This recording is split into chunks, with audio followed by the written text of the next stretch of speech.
اعتماد او بې اعتمادي دواړه داسې دي لکه ساري ناروغي. که تاسو پر یو چا اعتماد کوئ په مقابل کې بیرته تاسو اعتماد ترلاسه کوئ، او که بې اعتمادي کوئ بیرته په مقابل کې بې اعتمادي ترلاسه کوئ. نو په مشترک ژوند کې خپل د ژوند د ملګري سره هیڅ وخت بې اعتمادي مه کوئ، ترڅو رابطه مو محکمه او ښه واوسیږي.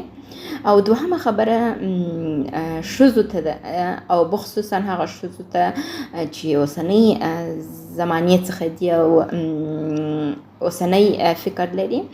تاسو که په دې پوه سئ چې ستاسو میړه ته دا ازادي ورکړئ چې څه رقم چې هغه دی هغه رقم واوسیږي، خپل په هیلو باندې، خپل په ارزښتونو باندې پر هغه باندې ودرېږي او واوسیږي، نو تاسو به خپله د نړۍ تر ټولو خوشبخترینه او خوشحالترینه ښځې واوسیږئ، ځکه چې ژوند به مو خوږ.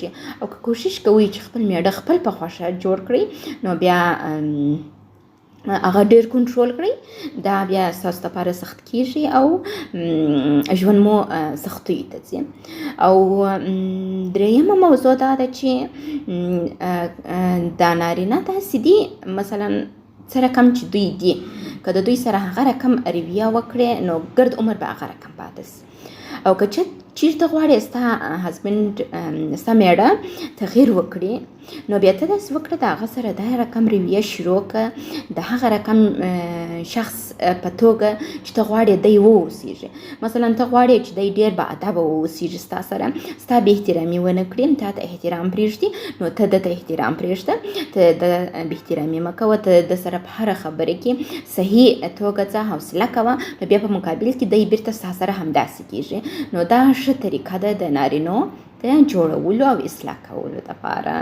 نو بیا تاسو کولی شئ چې خپل د ژوند ملګری په صحیح معنا ځان ته جوړ کړي. او که تاسو په مقابل کې جنګونه ورسره کوئ، دعوه یې کوئ، په جنګو او په دعوو هېڅ وخت ژوند نه جوړ سوی دی او نه جوړیږي او نه امکان لري چې جوړ سي.